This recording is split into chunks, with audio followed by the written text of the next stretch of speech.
masalah, kata mereka. Karena ada dua lafaz hadis tentang masalah wanita ziarah kubur. Lafaz hadis yang pertama, bahwasanya Allah melaknat zairatil kubur, wanita yang ziarah kubur, wanita-wanita yang ziarah kubur secara mutlak. Sedangkan lafaz hadis yang kedua, Allah melaknat zawaratil kubur, wanita-wanita yang sering ziarah kubur. Ada dua lafaz. Lafaz yang pertama zairatil kubur, wanita yang berziarah kubur. Tidak dilihat apakah sering ataukah tidak. Yang penting dia ziarah kubur, maka menurut lafaz hadis ini dia terkena laknat. Tapi lafaz hadis yang lain zawaratil kubur, wanita yang sering ziarah kubur. Dan itu yang dibawakan oleh Imam Ibnu Qayyim di sini. Lafaz yang sering ziarah kubur. Ya. Maka ibu-ibu sebaiknya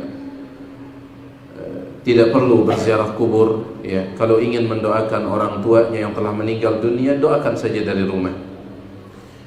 Kemudian juga wal muttakhidina 'alaiha al-masajid was-suruj. Juga Allah melaknat orang-orang yang menjadikan kuburan-kuburan sebagai masjid. Menjadikan kuburan-kuburan sebagai masjid. Ada dua tafsiran para ulama tentang hadis Nabi SAW yang menyebutkan menjadikan kuburan sebagai masjid. Tafsiran yang pertama, betul-betul membangun masjid di atas kuburan. Betul-betul orang tersebut dia membangun masjid di atas kuburan. Atau sebaliknya dia memasukkan kuburan ke dalam masjid. Maka ini menjadikan kuburan sebagai masjid dan pelakunya dilaknat. Tafsiran yang kedua adalah salat di kuburan meskipun tidak ada bangunan masjidnya. Salat di kuburan atau menghadap kuburan meskipun tidak ada bangunan masjidnya. Maka itu masuk dalam pembahasan menjadikan kuburan sebagai masjid dan pelakunya dilaknat oleh Allah Subhanahu wa taala. Wasuruji, begitu pula orang yang memasang lampu penerangan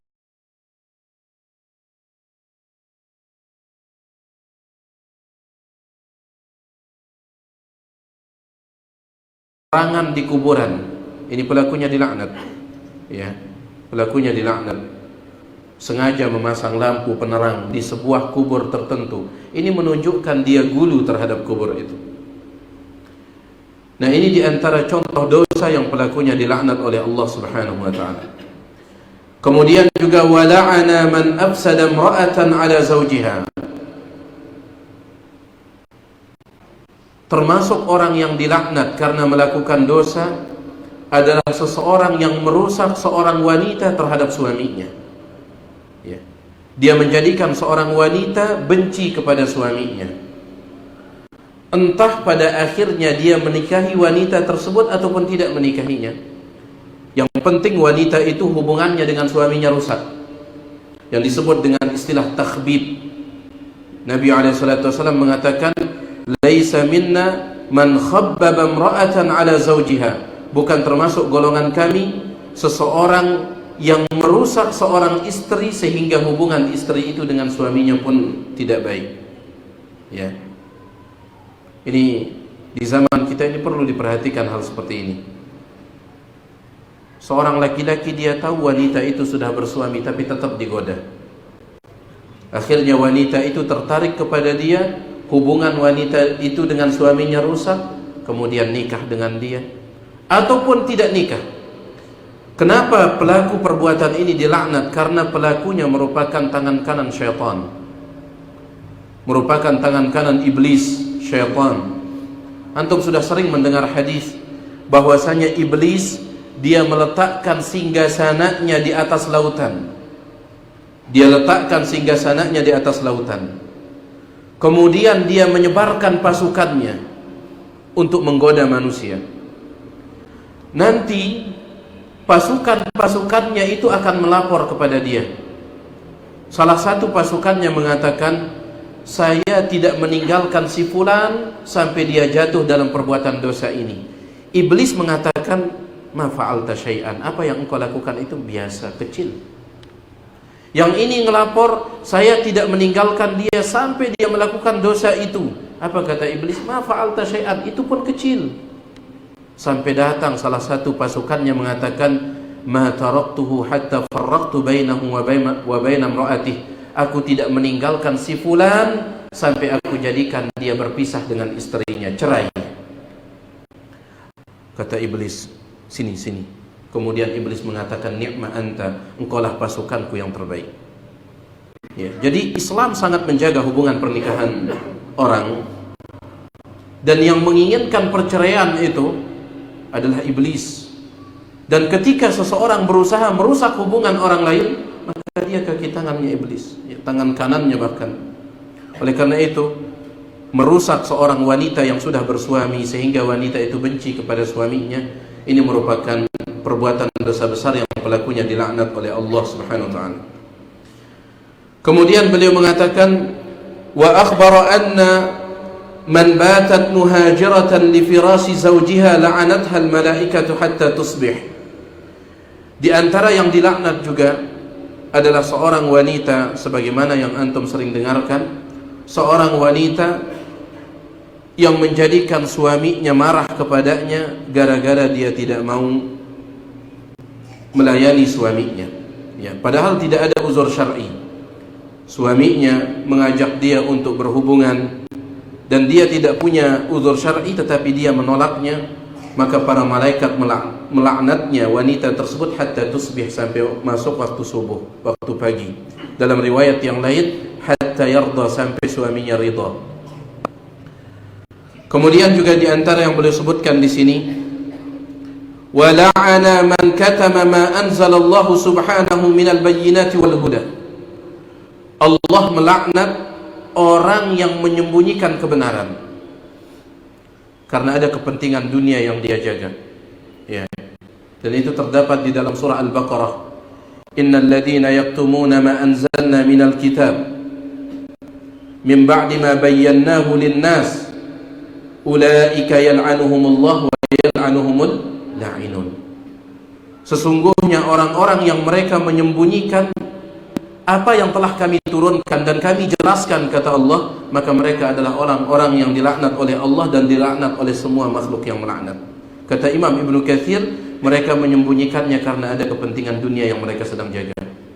Takut jamaahnya akan pergi kalau menyampaikan masalah tauhid misalkan. Takut jamaahnya akan berkurang kalau dia menjelaskan masalah sunnah bid'ah. Akhirnya dia sembunyikan semua itu. Maka ini pelakunya dilaknat, ya. Kemudian juga di antara yang dilaknat, wa la'ana ar-rashi wal murtashi wal ra'ish. Allah Subhanahu wa taala melaknat ar-rashi, orang yang memberikan suap, sogokan. Wal murtashi, penerimanya. Wal ra'ish, perantaranya, ya, yang mempertemukan antara si pemberi sogokan suap dengan yang menerima sogokan atau suap. Tiga-tiganya dilaknat. Ya. Ar-rashi, pemberi sogokan, wal murtashi, penerima, kemudian wal ra'ish, perantaranya. Dan ini perlu diperhatikan terutama di akhir-akhir ini, ya. Sedang zamannya ini, ya. Orang sedang mencari, ya, apa yang antum miliki. Baik. Segala hal ditawarkan, ada yang menawarkan ini, menawarkan itu. Yang penting dia dapat apa yang ada pada diri antum, ya. Tapi maka diperhatikan seperti ini. Tapi yang lebih parah lagi juga adalah sikap sebagian orang. Kadang dia terima pemberian tersebut kemudian berbuat curang. Sudah menerima sogokan ditambah lagi dengan berbuat curang. Apa perbuatan curangnya? Dia tidak pilih si fulan itu yang memberikan dia, ya. Subhanallah. Ya, hindarkan, ya, perhatikan. Nah, ini dia beberapa contoh dosa yang pelakunya dilaknat. Masih banyak lagi yang lain, tapi kita cukupkan itu. Sekarang kita masuk ke dampak dosa dan maksiat yang lain. Antum yang punya kitabnya di halaman yang ke-28.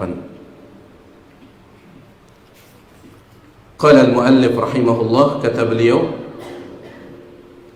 Al-ma'asi, maksiat-maksiat, sababun, merupakan salah satu sebab lihirmani, terhalangnya seseorang, da'watir rasuli, untuk mendapatkan doa Rasul Muhammad sallallahu alaihi wasallam, wal malaikati, serta doa para malaikat. Ya. Jadi orang gara-gara maksiat yang ia lakukan, dia bisa terhalang dari doa yang baik yang dipanjatkan oleh Rasul sallallahu alaihi wasallam atau yang dipanjatkan oleh malaikat. Fa inna Allah subhanahu, sesungguhnya Allah subhanahu wa ta'ala, amara nabiyahu, telah memerintahkan nabinya, an yastaghfira lil mu'minina wal mu'minat, untuk memohonkan ampunan bagi mukmin laki-laki dan mukminah perempuan. Allah perintahkan Nabi Muhammad sallallahu alaihi wasallam untuk memintakan ampunan bagi mukmin laki-laki dan mukminah perempuan. Ya. Di dalam surah Muhammad itu, fa'lam, dalam surah Ali Imran, Allah subhanahu wa ta'ala mengatakan, wa idza azamta fatawakkal 'ala Allah. Saya lupa ayatnya, dalam surah Ali Imran itu Allah menyuruh Nabi Muhammad, wastaghfir lahum, mintakan mereka ampunan, wastaghfir lahum, mintakan mereka ampunan. Wa qala ta'ala, Allah subhanahu wa ta'ala berfirman juga tentang para malaikat, alladzina yahmiluna al-'arsy, mereka yang memikul arsy. Siapa yang memikul arsy? Para malaikat. Ya, sebagaimana yang antum ketahui, jumlah mereka sebelum terjadinya hari kiamat ada 4. Ya, meskipun ada khilaf di kalangan para ulama, apakah 4 malaikat atau 4 jenis malaikat. Ya, itu beda ya. 4 malaikat ataukah 4 jenis malaikat. Setiap jenisnya kita tidak tahu berapa jumlahnya. Ini sebelum hari kiamat. Adapun nanti ketika hari kiamat terjadi, berapa malaikat? 8 malaikat. Itu juga khilaf, apakah 8 malaikat, 8 tok malaikat, ataukah 8 jenis malaikat. Ala kulli hal, mereka yang memikul arsy, wa man haulahu, dan malaikat yang ada di sekitar arsy. Ya. Jadi ada malaikat yang bertugas memikul arsy, dan ada malaikat yang berada di sekitar arsy. Malaikat yang berada di sekitar arsy disebut oleh para ulama dengan sebutan malaikat al-karrubiyun namanya. Al-karrubiyun disebutkan oleh Ibnu Katsir dalam Al-Bidayah wan Nihayah. Ya. Mereka tidak ikut memikul arsy, tetapi mereka berada di sekitar arsy. Al-karrubiyun disebut oleh para ulama. Nah, mereka yang memikul arsy, wa man haulahu, dan yang berada di sekitar arsy, yusabbihuna bihamdi rabbihim, mereka bertasbih memuji Tuhan mereka, wa yu'minuna bih, dan mereka beriman kepada Tuhan mereka, wa yastaghfirun, serta mereka memohonkan ampunan lilladzina amanu, untuk orang-orang yang beriman. Rabbana wasi'ta kulla syai'in, mereka mengatakan, wahai Rabb kami, Engkau telah meliputi segala sesuatu, rahmatan, dengan rahmat, wa ilman, dan ilmu. Faghfir lilladzina tabu, maka ampunilah orang-orang yang bertaubat, wattaba'u sabilaka, dan yang mengikuti jalanmu, waqihim adzabal jahim, dan jagalah mereka dari azab neraka jahim. Rabbana, wahai Tuhan kami, wa adkhilhum jannati adnin allati wa'adtahum, masukkan mereka ke dalam surga Aden yang telah Engkau janjikan kepada mereka. Wa man salaha min abaihim wa azwajihim wa dzurriyyatihim, begitu pula orang-orang yang saleh dari kalangan bapak-bapak mereka, istri-istri mereka, dan juga keturunan mereka. Innaka antal azizul hakim, sesungguhnya Engkau maha perkasa lagi maha bijaksana. Wa qihimus sayyiat, ya Allah jaga mereka dari keburukan-keburukan. Wa man taqis sayyiati yawma idzin faqad rahimtah, dan siapa yang Engkau jaga dari keburukan pada hari tersebut, maka sungguh Engkau telah merahmatinya. Wa dzalika huwal fawzul azim, dan itu merupakan keberuntungan yang besar. Nah, ini doa malaikat. Doa malaikat sama dengan doa Nabi SAW. Mereka memohonkan ampunan bagi orang-orang yang beriman. Kemudian apa kata Imam Ibnul Qayyim? Fahadha du'aul malaikati. Doa para malaikat ini untuk siapa? Lil mu'minin, untuk orang yang dapat doanya malaikat hanya mereka yang bertaubat. Adapun yang berbuat maksiat tidak dapat doanya malaikat. Ya, padahal kita tahu bahwasanya doanya para malaikat itu mustajab. Disebutkan oleh Imam Ibnu Battal bahwasanya doa para malaikat itu mustajab. Ya, doa malaikat mustajab. Dan para pelaku maksiat tidak mendapatkan doanya malaikat. Doa malaikat yang memintakan ampunan bagi orang-orang yang beriman yang bertaubat. Al-muttabi'ina li kitabihi. Orang-orang yang beriman yang bertaubat, al-muttabi'in yang mengikuti li kitabihi, kitab Allah, Al-Quran, wa sunnati rasulihi, dan yang mengikuti sunnah rasulnya, itu yang didoakan. Pelaku bid'ah dapat doa tidak dari malaikat? Ya, tidak dapat doa. Yang mereka dapatkan apa? Laknat. Di pertemuan sebelumnya Nabi SAW bersabda, man ahdatha fiha hadathan, siapa yang membuat perkara bid'ah di dalam kota Madinah, kata Imam Ibnu Battal, begitu pula kota-kota yang lain. Au awa muhdithan, atau dia mendukung pelaku bid'ah, fa alaihi laknatullah, maka dia mendapatkan laknat Allah, wal malaikati, laknat para malaikat, wan nasi ajma'in, dan laknat seluruh manusia. Hadis sahih riwayat Imam Muslim. Jadi mereka, orang yang berbuat bid'ah, ya, itu tidak mendapatkan doa ampunan dari para malaikat. Justru yang didapatkan adalah doa apa? Wal'iyadzubillah, doa laknat. Wal'iyadzubillah. Dan ingat, doa para malaikat itu mustajab, baik doa ampunan ataupun doa laknat. Wal'iyadzubillah. Yang mengikuti sunnah rasulnya, alladzina la sabila lahum ghairuhuma, ya, yang mereka tidak akan mendapatkan jalan untuk mendapatkan doa tersebut ghairuhuma, kecuali dengan jalan yang dua tadi. Mereka ikut Al-Quran dan Sunnah. Fala yatma'u ghairu haula, selain mereka, la yatma', jangan berharap. Selain orang yang bertaubat berarti pelaku maksiat. Selain yang mengikuti sunnah berarti pelaku bid'ah. Kata Imam Ibnul Qayyim, la yatma', jangan berharap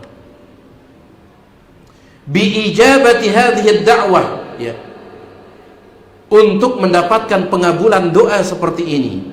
Idz la yattasifu bi sifatil mad'u'i lahu biha, karena dia tidak memenuhi syarat untuk didoakan tadi, ya. Syaratnya ada 3. Yang pertama, beriman. Yang kedua, bertaubat, bukan pelaku maksiat. Dan yang ketiga, mengikuti Al-Quran dan sunnah Rasul SAW. Karena Allah mengatakan tentang doa malaikat, faghfir, ya Tuhan kami, ampunilah, lilladzina tabu, untuk orang-orang yang bertaubat, wattaba'u sabilaka, dan yang mengikuti jalanmu, ya, mengikuti jalanmu. Kemudian di kalimat sebelumnya, wa yastaghfiruna lilladzina amanu, mereka beristighfar untuk orang-orang yang beriman. Maka itu 3 syarat. Kalau kita ingin mendapatkan doa malaikat, yang pertama beriman, kemudian yang kedua bertaubat, dan yang ketiga ikuti Al-Quran dan Sunnah Rasul Sallallahu Alaihi Wasallam. Baik. Kemudian berikutnya di sini beliau membawakan hadis yang cukup panjang, menceritakan tentang hukuman yang akan diterima oleh sebagian pelaku dosa dan maksiat. Sangat panjang sekali hadis ini. Ya, antum dengarkan saja ya. Wa min uqubatil ma'asi, di antara hukuman maksiat, ma rawahu al-Bukhari fi sahihi, apa yang diriwayatkan oleh Imam Bukhari dalam kitab sahihnya, min hadithi Samurah bin Jundub, dari hadis Samurah bin Jundub, qala, dia berkata, kana an-nabiy sallallahu alaihi wasallam, dulu Nabi sallallahu alaihi wasallam, mimma yukthiru an yakula li ashabih, beliau sering bertanya kepada sahabat beliau. Nabi SAW dulu sering bertanya kepada para sahabat beliau. Apa pertanyaan yang sering beliau tanyakan? Hal ra'a ahadun minkum min ru'ya? Apakah ada di antara kalian tadi malam yang bermimpi? Itu yang ditanyakan oleh Nabi SAW. Ada tidak di antara kalian tadi malam yang bermimpi? Qala, apa kata Samurah bin Jundub? Fayaqussu alaihi, maka bercerita kepada Nabi sallallahu alaihi wasallam, man Allah an yaqussa, siapa yang Allah kehendaki untuk bercerita. Maksudnya siapa yang bermimpi. Ya, ingat, di antara dosa besar adalah antum mengaku bermimpi padahal tidak bermimpi. Pagi-pagi antum cerita, Masya Allah tadi malam mimpi saya poligami gitu. Padahal mimpinya dirantak sama istrinya. Ini termasuk dosa besar. Dosa besar. Baik. Makanya dikatakan di sini, siapa yang Allah kehendaki untuk bercerita. Kenapa? Karena mimpi itu Allah yang memberikan. Mimpi yang bagus itu datang dari Allah. Mimpi yang bagus itu datang dari Allah. Kenapa mengaku bermimpi padahal tidak bermimpi dosa besar? Karena dia telah berbohong atas nama Allah Subhanahu wa taala. Mimpi yang bagus itu datang dari Allah. Ya. Baik. Ulama mengatakan, kenapa Nabi SAW nanya sama sahabat, siapa di antara kalian yang mimpi tadi malam? Beliau ingin mentakwilkan mimpi mereka. Beliau ingin menafsirkan mimpi mereka. Ya. Dan beliau ahli dalam masalah itu. Adapun antum, ya jangan tanya-tanya sama teman antum mimpi nggak tadi malam? Ya, ceritakan. Jangan.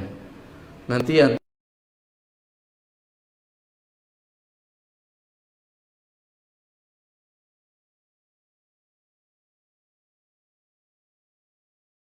takwilnya rusak, nanti ya tafsirannya rusak. Wa innahu qala lana dzata ghadatin. Beliau sallallahu alaihi wasallam berkata kepada kami dzata ghadatin, pada suatu pagi. Kebetulan pagi tersebut ada yang mimpi tidak? Sepi. Maka Nabi alaihi wasallam yang cerita, saya yang mimpi, kata beliau. Innahu atani al-lailata atiyani. Sesungguhnya datang kepadaku tadi malam atiyani, dua orang. Ya, datang kepadaku tadi malam dua orang. Dua orang tersebut adalah dua malaikat, nanti akan disebutkan di akhir hadis, yaitu Jibril dan Mikail. Ya, Jibril dan Mikail. Memang wallahu alam, saya tidak tahu apa hikmah Allah Subhanahu wa taala. Dua malaikat ini sering sekali berbarengan datangnya. Ketika Nabi SAW terkena sihir yang Allah turunkan untuk meruqyah beliau adalah dua malaikat ini.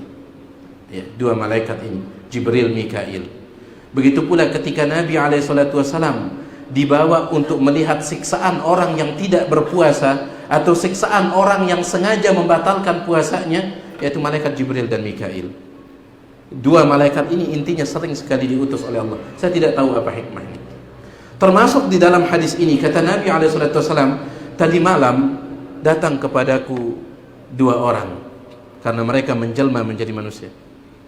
Tetapi ini di dalam apa? Dalam mimpi. Dan ingat, mimpinya para nabi itu apa? Wahyu. Mimpinya para nabi itu wahyu. Adapun kita, mimpi kita kebanyakan kembang tinduk, jemaah saudara. Mimpinya para nabi itu wahyu. Dan kata Imam Syafi'i, ijma', sepakat para ulama tentang mimpinya para nabi itu wahyu. Baik. Wa innahuma bta'athani.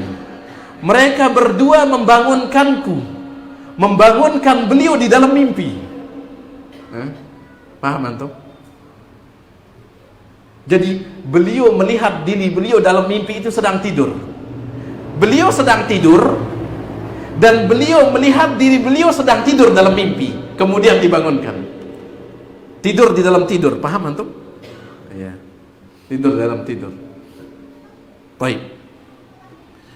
Wa innahuma qala li, kemudian mereka berdua berkata kepadaku, intalik, ayo jalan. Wa inni intalaqtu ma'ahuma, aku pun berjalan bersama mereka. Wa inna ataina ala rajulin muttaji'in, tiba-tiba kami melewati seorang laki-laki yang muttaji', yang dia berbaring, laki-laki itu berbaring.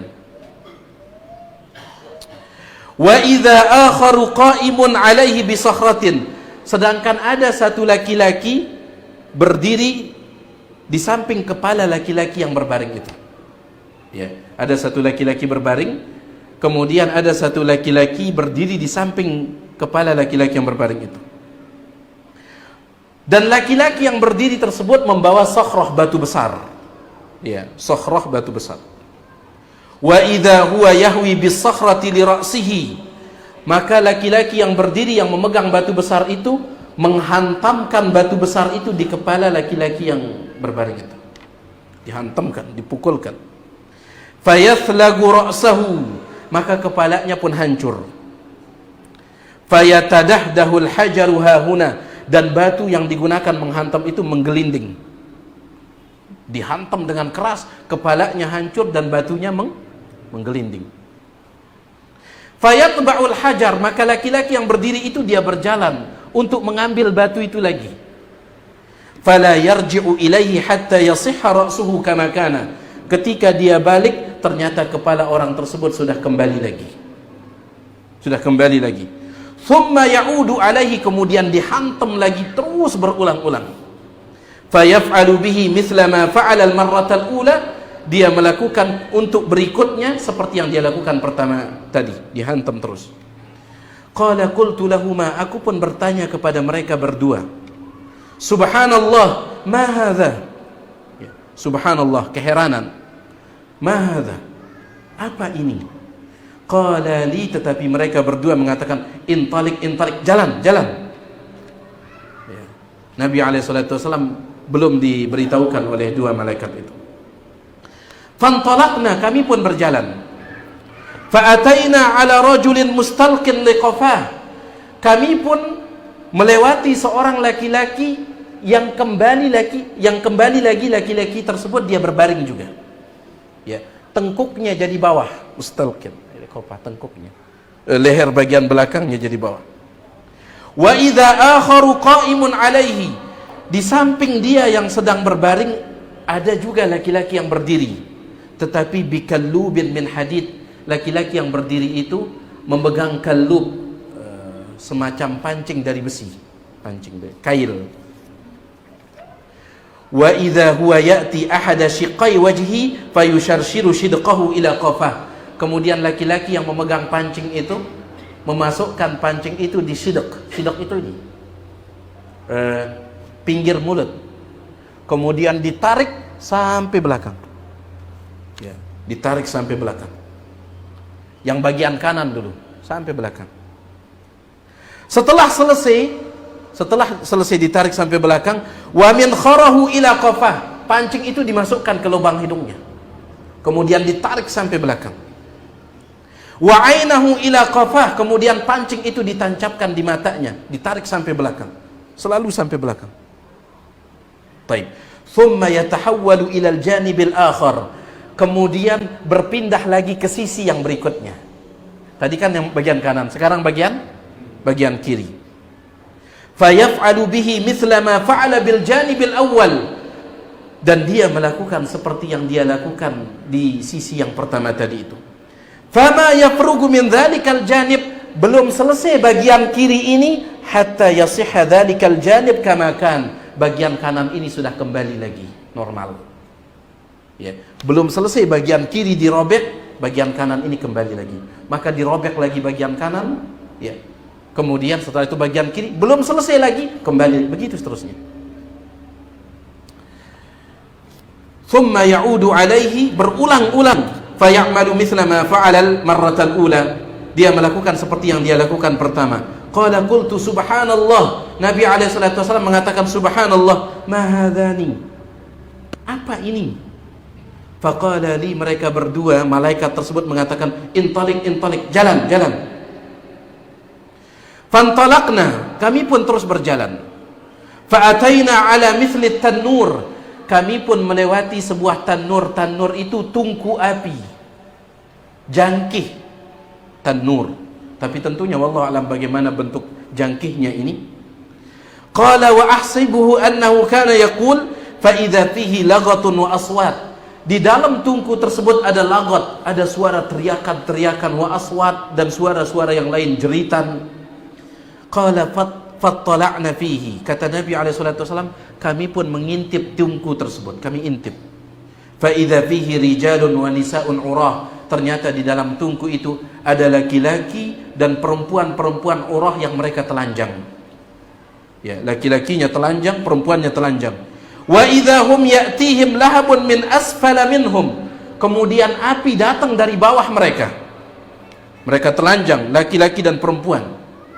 Api datang dari bawah mereka. Fa idza atahum dzalikal lahab, apabila api tersebut datang, dau maka mereka teriak, menjerit. Qala qultu ma haula, saya pun bertanya siapa mereka? Qala li, dua malaikat itu mengatakan intalik, jalan. Fantalaqna, kami pun berjalan lagi. Baik. Antum sudah ngantuk? Ya. Fa'ataina ala naharin. Kami pun akhirnya melewati sebuah nahar, sungai. Ahmara mislad dam. Sungai tersebut ahmar, merah seperti darah. Wa idza fin nahri sabihun yasbah. Di tengah sungai tersebut ada sabih, ada seseorang yang berenang dan dia sedang berenang. Wa idza ala syattin nahri rajulun qad jama'a indahu hijaratun katsira. Sedangkan di pinggir sungai ada seorang laki-laki yang mengumpulkan banyak batu. Di tengah sungai yang merah tersebut seperti darah, ada orang yang sedang berenang, sedangkan di pinggir sungai ada laki-laki yang mengumpulkan apa? Batu yang banyak. Wa idza dzalika sabihu yasbah ma yasbah. Apabila laki-laki yang berenang itu dia berenang ke tepi sungai, thumma ya'ti dzalika alladhi jama'a indahu al-hijarata fayabgharu lahu fahu fayulqimu hajaran. Maka laki-laki yang di pinggir sungai itu melempar mulutnya pakai batu tersebut. Fayantaliku fayasbah, maka laki-laki itu kembali berenang ke tengah. Karena kalau dia ke pinggir dilempar mulutnya. Ke tengah lagi. Thumma yarji'u ilaihi kullama raja'a ilaih. Setiap kali dia ke pinggir dilempar lagi mulutnya. Begitu seterusnya. Ya. Qultu lahuma, aku pun bertanya kepada mereka berdua, ma hadani? Siapa dua orang ini? Qala li, mereka berdua mengatakan intalik, jalan. Qala fantalaqna. Kami pun terus berjalan. Fa ataina ala rajulin karihil mar'ah. Kami pun melewati seorang laki-laki karihil mar'ah, yaitu sayyi'il manzar. Laki-laki tersebut wajahnya sangat sadis, sangat buruk. Ya, kami melewati seorang laki-laki wajahnya sangat buruk sekali. Tidak enak dipandang wajahnya. Au ka'akrahi ma anta ra'in rajulan mar'ah. Kata Nabi SAW, atau wajahnya itu adalah sesuatu yang terburuk yang pernah dilihat oleh mata. Wa idza huwa indahu nar. Di samping laki-laki tersebut ada api. Yahushuha, dia yang menyalakannya. Wa yas'a haulaha, dan dia berjalan di sekitar api tersebut. Qala qultu lahuma, saya pun bertanya, ma hadza, siapa itu? Kok wajahnya seperti itu? Dan dia menyalakan api. Qala li, mereka berdua mengatakan intalik, jalan. Masih panjang ini. Ya, jalan terus ini, masih panjang. Fantalaqna, kami pun jalan. Hatta ataina ala raudatin mu'attamah, sehingga kami pun melewati sebuah taman yang sangat lebat sekali, banyak pepohonan di sana. Fiha min kulli launir rabi'. Di taman tersebut berbagai macam pepohonan. Ada yang warnanya ini, ada yang warnanya itu. Indah intinya. Wa idza baina dhahranai raudhah rajulun tawil. Di tengah-tengah taman itu ada seorang laki-laki yang sangat tinggi badannya. La akadu ara ra'sahu tulan fis sama. Sampai saya tidak bisa melihat kepalanya saking tingginya. Tinggi sekali, saya nggak bisa lihat kepalanya saking tingginya. Wa idza haula ar-rajuli min aktsari wildanin ra'aituhum qad. Dan di samping, di sekitar laki-laki yang tinggi itu banyak sekali anak-anak. Banyak sekali anak-anak.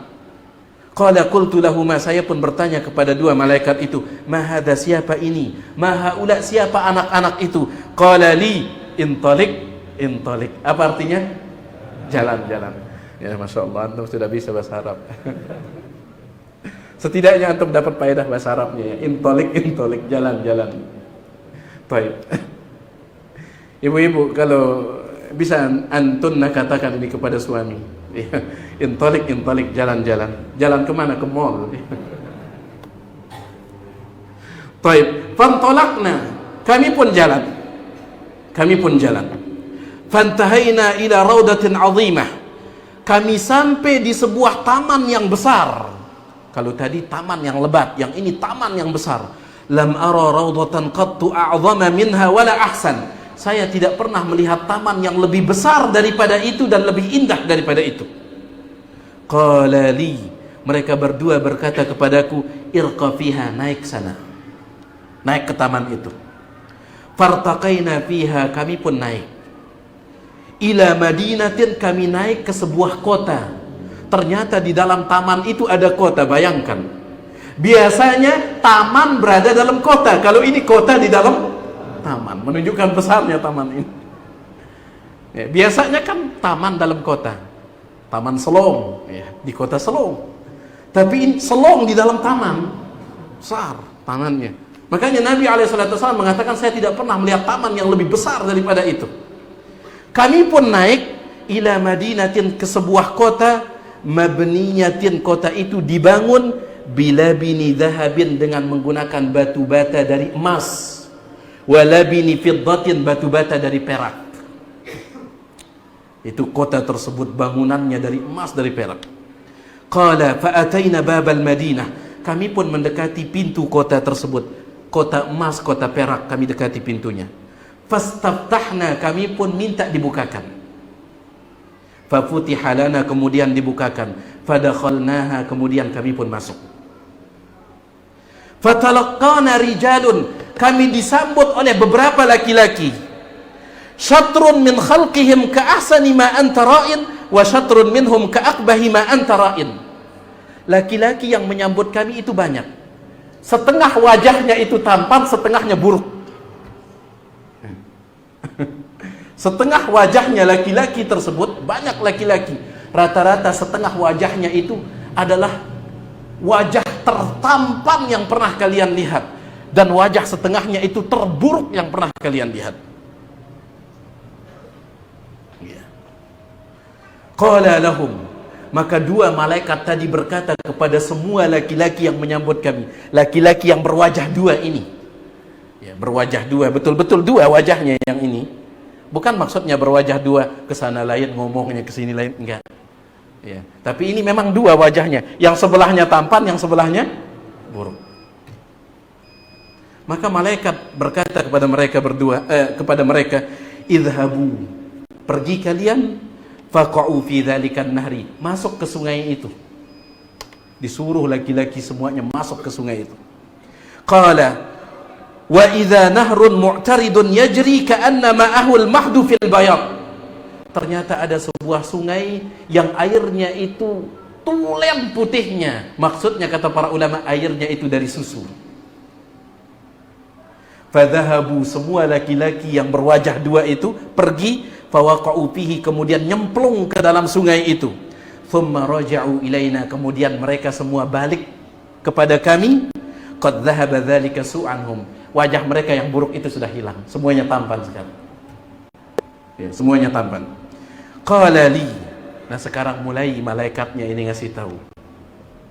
Hadhihi jannatu Adan, ini adalah surga Aden.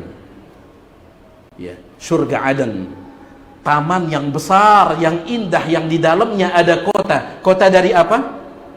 Emas dan perak. Ya, ini adalah surga Aden. Wa hadzaka manziluk, dan yang di sana itu rumahmu wahai Muhammad. Itu di sana rumahmu. Qala fasama basari su'udan, kata Nabi alaihi salatu wasallam, saya pun melihat rumah saya itu dari atas ke bawah saya lihat. Fa idza qasrun, ternyata sebuah istana, mithlur rababatil bayda, seperti awan yang putih. Istana seperti awan yang putih. Qala li hadza manziluk, mereka kembali mengatakan itu rumahmu. Qultu lahuma, aku berkata kepada mereka berdua, barakallahu fikuma, semoga Allah memberkahi kalian berdua. Fadharani faadkhulahu, izinkan saya memasuki rumah saya. Izinkan saya masuk ke dalam rumah saya, istana saya. Qala, apa kata mereka berdua? Ammal an, adapun sekarang, fala, belum saatnya. Ya, belum saatnya. Kapan orang masuk surga? Di pada hari kiamat. Sekarang belum saatnya. Belum saatnya. Wa anta dakhiluhu, tenang, engkau akan tetap masuk. Tenang, engkau akan tetap masuk, kata malaikat itu. Tapi sekarang belum saatnya. Akhirnya Nabi SAW karena tidak diizinkan masuk, beliau minta imbalan. Apa imbalannya itu? Beliau minta dikasih tahu semua kejadian yang beliau lihat itu. Qultu lahuma, saya berkata kepada mereka berdua, saya tambahkan sedikit lagi. Fa inni qad ra'aitu mundhul lailati ajaban. Dari tadi saya melihat kejadian-kejadian ajib, aneh. Fama hadzal ladzi ra'aitu? Apa yang aku lihat itu sebenarnya?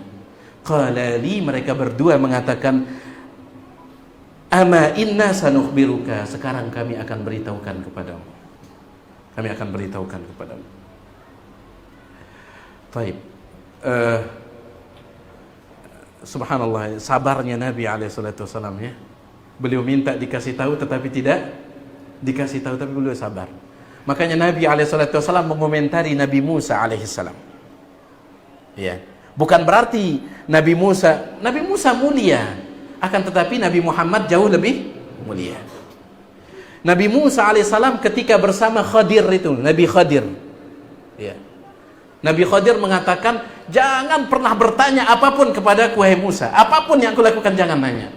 Nabi Khadir membolongi sampan, Nabi Musa nggak bisa nahan diri, beliau nanya. Baik. Tapi setelah itu Nabi Musa mengatakan, tolong maafkan saya. Ya, saya keceplosan, maafkan saya. Kemudian jalan lagi, Nabi Khadir membunuh seorang anak.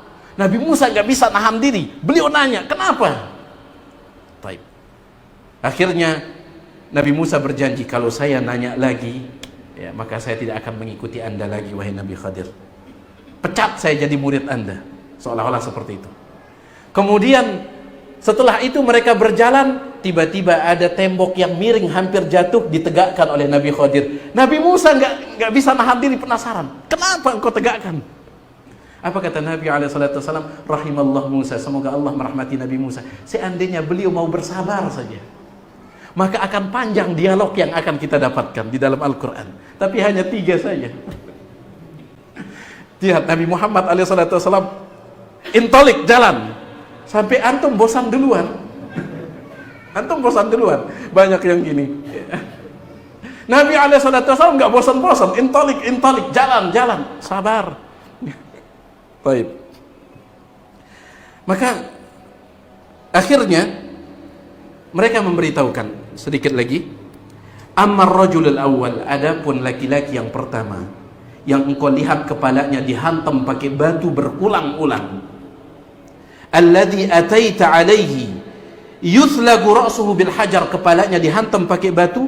Fa innahu ar-rajulu alladzi ya'khudhul Qur'an, dia adalah seorang laki-laki yang sudah mengambil Al-Qur'an. Sebagian ulama menafsirkan maksudnya adalah dia menghafal Al-Qur'an. Dia hafal Al-Qur'an, fayarfuduhu, tetapi dia menolak isinya. Hafal dia ayat-ayat tentang riba tetapi masih dia lakukan riba. Hafal dia ayat-ayat tentang syirik tapi tetap dia lakukan syirik. Hafal dia ayat-ayat tentang dosa ini tapi tetap dia lakukan dosa itu. Fayarfuduhu, bayangkan, dia hafal Al-Qur'an tapi dia tolak. Ditambah lagi, wa yanamu 'anis salatil maktubah, dia meninggalkan salat wajib. Ada tidak orang hafal Quran tidak salat? Baik. Ada? Ada tidak? Banyak orang menghafalkan surat Al-Fatihah. Surat Al-Fatihah dari Al-Quran tidak? Al-Quran. Kemudian nggak sholat. Ditanya, kenapa antum nggak sholat? Antum nggak hafal surat? Oh, saya hafal surat Al-Fatihah. Lalu kenapa antum nggak sholat? Malas. Waliyadzubillah. Iya. Wa amma ar-rajulu alladhi ataita alaih, adapun laki-laki yang kedua, yusharsharu shidquhu ila qafah, yang mulutnya dirobek kiri kanan sampai belakang, wa min kharuhu ila qafah, lubang hidungnya dirobek sampai belakang, wa ainuhu ila qafah, matanya dirobek sampai belakang, fa innahu ar-rajulu yaqdu min baitihi, dia adalah seorang laki-laki yang keluar dari rumahnya, fayakdzibul kizbah, kemudian membuat kedustaan, tablughul afaq, dan kedustaannya itu nyebar ke sana kemari. Tablughul afaq, menyentuh berbagai penjuru dunia. Dia membuat kebohongan, lalu dia sebarkan kebohongan itu nyebar di al-afaq, seluruh ufuk seluruh ini. Ustaz kita, Ustaz Dr. Firanda, beliau mengatakan, subhanallah, kata beliau, di zaman ini saya baru bisa memahami hadis ini, kata Ustaz kita. Di zaman ini, gimana menyebarkan kebohongan sampai ke seluruh dunia di zaman ini melalui media sosial. Melalui media sosial, antum bikin status bohong di Facebook, berapa negara yang membacanya? Ya, subhanallah. Kata Ustaz kita, Ustaz Dr. Firanda, ketika membaca hadis ini, di zaman ini baru saya betul-betul memahami hadis ini. Gimana kebohongan bisa nyebar di seluruh negara melalui media sosial ini, jemaah sekalian. Waliyadzubillah. Makanya hati-hati, bijaklah bermedia sosial. Hati-hati. Teman antum bukan hanya dari orang Lombok, tidak. Ada yang dari Jawa, ada dari ini, ada yang dari luar negeri. Banyak teman antum. Ya. Baik. Wa ammar rijalu wan nisa al-urah, adapun laki-laki, para laki-laki dan para wanita yang telanjang, alladzina fi mithli bina'it tanur, yang mereka berada di dalam tungku, fa innahumuz zunatu waz-zawat, penzina, makanya mereka telanjang. Wa amma ar-rajul alladhi ataita alaihi yasbah fil nahr, adapun laki-laki yang engkau lihat berenang di sungai dari darah tersebut, wa yulqamul hijarah, kemudian mulutnya dilempar pakai batu, siapa dia? Fa innahu akilur riba, pemakan riba. Pemakan riba. Wa amma ar-rajulul karihul mar'ah, adapun laki-laki yang sangat tidak enak dipandang wajahnya, alladzi 'indan nar, yang berdiri di samping neraka, yahussuha, dia menyalakan neraka, wa yas'a haulaha, dan berjalan di sekitar neraka, fa innahu malikun, itu malaikat Malik, khazinun nar, penjaga neraka.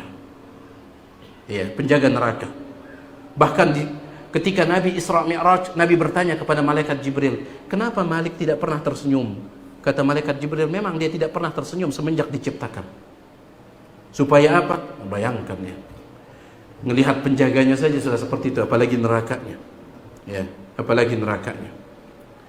Wa amma ar-rajulu at-tawil alladhi fi ar-rawdah, sedangkan laki-laki yang sangat tinggi, yang sampai engkau tidak bisa melihat kepalanya di taman tersebut, fa innahu Ibrahim, itu Nabi Ibrahim alaihissalam. Nabi Ibrahim. Saya tidak tahu kenapa badan beliau tidak jadikan tinggi. Allahu a'lam. Wa ammal wildanul ladzina haulahu, sedangkan anak-anak yang di sekitar Nabi Ibrahim, fa kullu mauludin mata 'alal fitrah, setiap anak yang mati di atas fitrah. Setiap anak yang mati di atas fitrah, apa maksudnya? Nah, mereka mati dalam keadaan kecil, belum balik. Ya. Dalam keadaan belum balik. Sehingga para sahabat nanya, ya Rasulullah, wa auladul musyrikin, wahai Rasulullah, bagaimana dengan anak-anak orang-orang kafir? Anak-anak orang kafir yang mati dalam keadaan mereka belum balik. Qala Rasulullah sallallahu alaihi wasallam, wa auladul musyrikin, termasuk anak-anak orang kafir itu kumpul di sana. Ya, karena mereka berada di atas fitrah juga. Ya. Baik. Wa ammal qaumul ladzina kanu syatrun minhum hasanan, adapun para laki-laki yang setengah wajahnya tampan, wa syatrun minhum qabihan, setengah wajahnya buruk, fa innahum qaumun khalatu amalan salihan wa akhara sayyi'a, mereka adalah orang-orang yang mencampur aduk antara amal saleh dengan amal keburukan. Ibadah jalan, maksiat juga jalan. Ya. Ibadah jalan, maksiat jalan. Tajawazallahu anhum, tetapi Allah ampuni mereka. Taib, ini di dalam hadis ini ada beberapa dosa dan maksiat yang disebutkan hukumannya oleh Nabi SAW. Ya, di antaranya pemakan riba tadi, orang yang meninggalkan salat, ya, kemudian orang yang berbohong sampai kebohongannya menyebar, dan para penzina dan seterusnya. Wallahu taala a'lam wa alam. Ini dulu apa yang bisa kita sampaikan. Ya, mudah-mudahan yang sedikit ini ada manfaatnya. Mohon maaf atas segala kekurangan. Kalau ada yang belum jelas, yang persilahkan selesai azan kalau ada.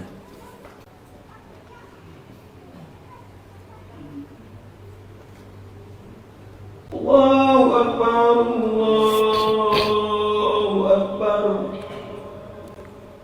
Allahu Akbar, Allahu Akbar. Asyhadu an la ilaha illallah. Asyhadu an la ilaha illallah. Asyhadu anna Muhammadar Rasulullah.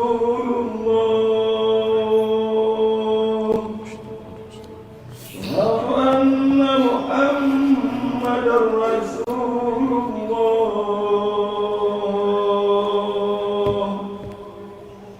Hayya 'alas shalah.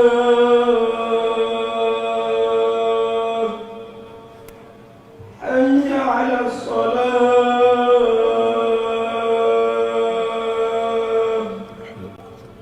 Hayya 'alal falah. Hayya 'alal falah.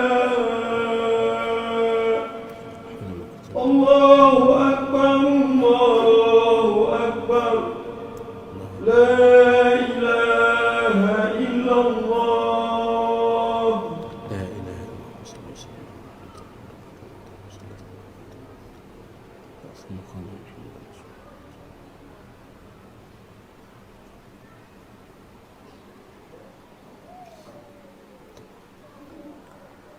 Ada yang ingin tanyakan? Silakan Mas Ud. Tadi disebutkan mengenai wanita yang melakukan hubungan tanpa sesuatu, apakah dia dilaknat itu dalam artian pahala pada hari itu tidak diterima atau karena dia diberikan seperti apa besar, dan apakah kalau suaminya belum ridho apakah amalan seorang atau sedekah dan lainnya ditolak? Tentang wanita tadi, ya, seorang istri yang menolak ajakan suaminya maka dilaknat. Jelas maksud laknat itu. Laknat itu artinya dijauhkan dari rahmat. Itu para malaikat terus mendoakan dia supaya dijauhkan dari rahmat Allah, supaya dijauhkan dari kasih sayang Allah Subhanahu wa taala. Terus didoakan oleh malaikat. Ya, bagaimana kalau suaminya tetap tidak ridha? Itu bahayanya. Makanya dalam sebagian riwayat dikatakan hatta yardha, malaikat terus melaknatnya sampai suaminya ridha. Ya, sampai suaminya ridha.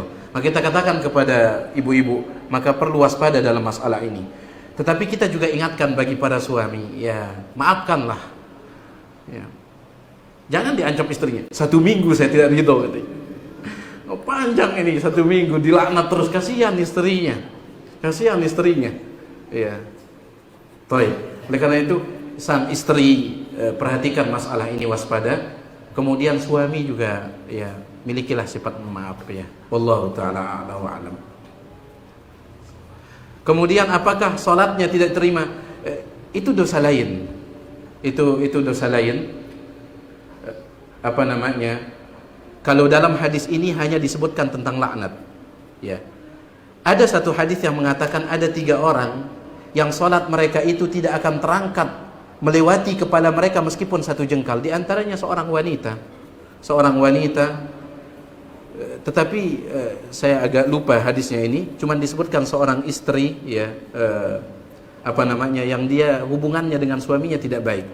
Saya kurang ingat apakah karena dia menolak ataukah bagaimana. Wallahu taala a'lam. Silakan. Ini masalah jabri tadi, ada seorang pengantar barang, terus dia bukan punya barangnya tapi tahu harganya, dan datang pembeli, terus dia berani menjual, tapi pembeli ini sudah tahu harga yang langka gitu, tapi yang pengantar itu berani dia menjual walaupun dia tidak punya barang tersebut. Nah, itu boleh apa enggak? Yang kedua, kita tahu harga barangnya sendiri, tapi kan kita tidak punya itu, cuma tahu harga barangnya, dan datang pembeli, terus yang punya barang ini belum bilang kalau ada yang membeli nanti bisa dijual gitu. Tapi kalau kita jual dia juga nanti kalau bilang ini dia udah dibeli sini, dia terima gitu. Gimana gitu tinggal belinya Ustaz. Baik. Yang pertama tadi pengantar barang. Ya, pengantar. Pengantar barang, terus datang pembeli. Tapi yang tempatnya nganterin belum datang. Dan belum datang lah.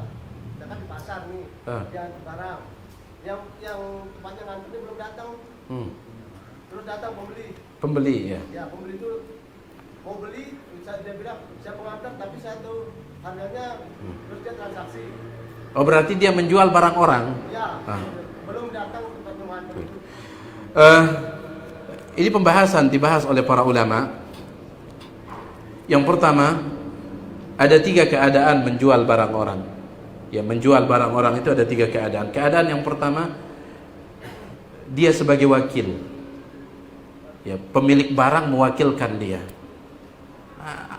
Kalau ada pembeli datang jual sudah, dia sudah dijadikan wakil. Kalau ini sepakat ulama mengatakan boleh. Yang pertama. Yang kedua, dia bukan wakil. Dia bukan wakil. Ya. Tetapi dia jual barang orang. Ya.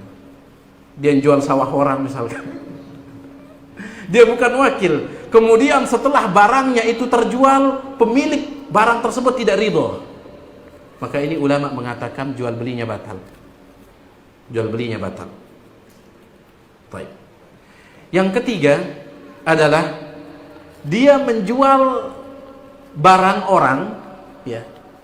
Tetapi setelah menjual itu pemilik barang itu, "Ya mana barang saya? Saya jualkan antum dengan harga, masya Allah bagus harganya." Kemudian pemilik barang dia setuju, dia izinkan setelah terjual. Maka ini disebut oleh para ulama dengan istilah bai'ul fuduli namanya. Ya. Bai'ul fuduli. Dan ulama beda pendapat tentang masalah ini. Sebagian ulama mengatakan tidak sah jual belinya meskipun pemilik barang akhirnya mengizinkan. Tapi pendapat yang terkuat adalah sah. Ya. Kalau pemilik barang pada akhirnya mengizinkan. Ya, sah, ya. Allah taala a'la wa a'lam.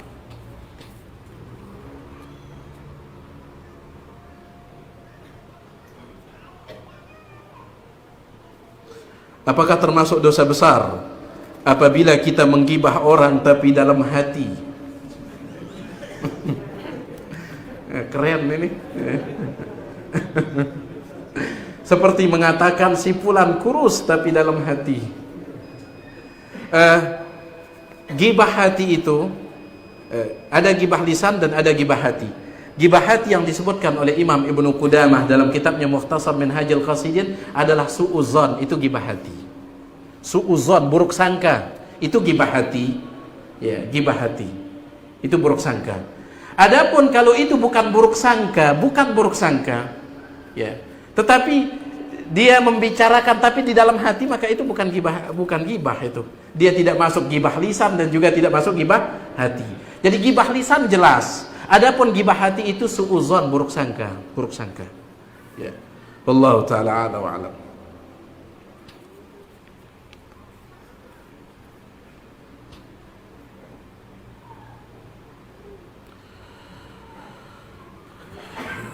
MUI baru saja mengeluarkan fatwa haram ke beberapa produk yang berkaitan dengan Zionis Yahud. Bagaimana sikap kita terhadap hal ini?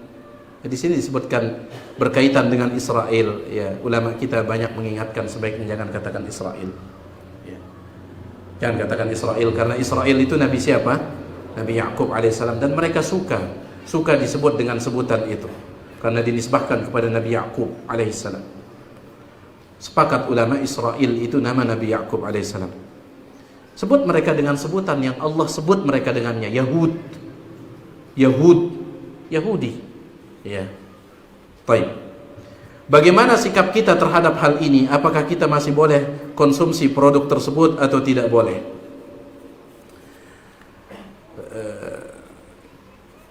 Saya belum membaca fatwa MUI tersebut, ya, dan saya belum mendengar juga. Tapi saya husnuzon, ya. Sepertinya MUI tidak mengharamkan barangnya. Ya. tetapi mereka hanya menghimbau untuk memboikot barangnya, dan itu beda. Saya yakin antum sudah mendengar penjelasan dari Ustadz kita Ustadz Amin Nur Baiz tentang masalah ini. Beda antara menghalalkan sesuatu yang mengharamkan sesuatu yang halal dengan memboikot sesuatu yang halal, beda. Kalau mengharamkan sesuatu yang halal ini tidak boleh. Mengharamkan sesuatu yang halal itu tidak boleh. Adapun memboikot sesuatu yang halal karena ada suatu alasan boleh. Apa arti memboikot? Tidak mau pakai, itu arti boikot. Ya. Contoh misalkan, antum jual cabai, antum juga jual cabai, tapi saya tidak mau beli cabai dari antum. Bukan berarti saya mengharamkan cabai, tidak. Saya hanya tidak mau beli dari antum. Saya boikot cabai antum. Saya hanya mau dari sini. Jelas atau tidak? Ya. Saya husnuzan dengan MUI, mereka orang-orang yang berilmu. Jadi insya Allah mereka tidak mengharamkan apa yang halal. Karena mengharamkan apa yang halal, begitu pula menghalalkan apa yang haram itu tidak boleh. Yang mereka himbau adalah memboikot. Memboikot, tidak mau pakai produk tersebut. Dan itu boleh yang seperti itu. Ya. Baik. Contoh misalkan sabun cuci wajah. Antum hanya mau pakai merek ini, merek yang itu antum tidak mau pakai. Boleh atau tidak? Boleh, boleh. Bukan berarti antum mengharamkan itu. Cuman saya tidak mau pakai, gitu saja. Ya. Jadi itu bukan mengharamkan sesuatu yang halal. Apakah kita masih boleh mengkonsumsi produk tersebut atau tidak boleh? Ya. Pertama, saya ingin menjelaskan hukum dulu. Pertama, MUI itu bukan pemerintah. MUI bukan pemerintah. Yang menjadi pemerintah adalah Menteri Agama. Makanya yang menetapkan sidang isbat itu siapa? MUI atau Menteri Agama? Menteri Agama, sidang isbat. Baik. Adapun MUI itu lembaga fatwa. MUI itu lembaga fatwa, bukan pemerintah. Itu yang pertama. Kemudian yang kedua, kalau negara yang sudah memutuskan kemudian ada yang tetap membeli produk tersebut, maka dia berdosanya karena mengkhianati keputusan pemimpin. Di sana letak berdosanya, mengkhianati keputusan pemimpin. Ya. Oleh karena itu, terlepas dari semua itu, saya hanya menjelaskan hukum. Terlepas dari semua itu, sebaiknya nggak usah dibeli ya barang-barang seperti itu.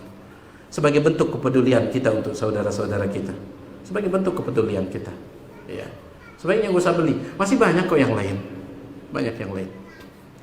Dan yang sudah terlanjur dibeli jangan dihancurkan. Iya. Selesaikan sudah, habiskan. Habiskan. Ya.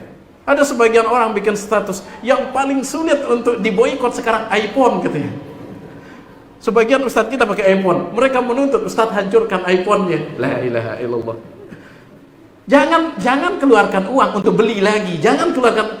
Dan yang sudah dibeli, antum mau hancurkan? Enggak. Baik. Wallahu taala a'la wa a'lam. Begitu pula dengan ada katanya merek ini alat cuci itu. Ada alat cuci ibu-ibu jangan dituangkan, dibuang begini. Gunakan sudah sampai habis. Setelah itu jangan beli. Jangan beli lagi. Beli yang lain. Ya, beli yang lain.